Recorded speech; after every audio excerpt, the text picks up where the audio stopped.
Comment quelques-uns peuvent dire qu'il n'y a pas de résurrection des morts? 1 Corinthiens 15, verset 12. Les preuves de la résurrection de Jésus, partie 2. Bonjour à tous. Voici 3 autres preuves convaincantes de la résurrection physique du Christ. Premièrement, la Sainte Seine. Elle rappelle la mort et les souffrances du Christ, ainsi que sa résurrection et sa puissance. On peut retracer ces faits jusqu'au moment exact de la mort de Jésus-Christ.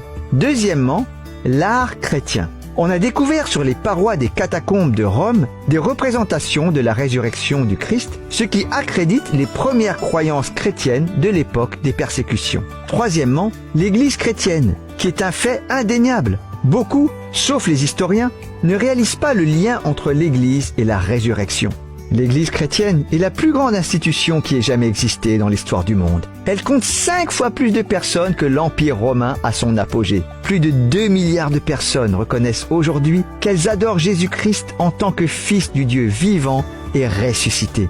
Comment une telle institution a-t-elle pu naître et perdurer? Quelqu'un a plaisanté. Le Grand Canyon n'a pas été formé par un Indien traînant un bâton. Une institution de l'ampleur de l'Église chrétienne n'a pas non plus été fondée dans le passé par de doux rêveurs. Les historiens reconnaissent qu'il existe des preuves de la naissance de l'Église chrétienne qui remontent à Jérusalem en l'an 30 de notre ère, à l'époque de la mort et de la résurrection du Christ. Nous pouvons donc dire en toute objectivité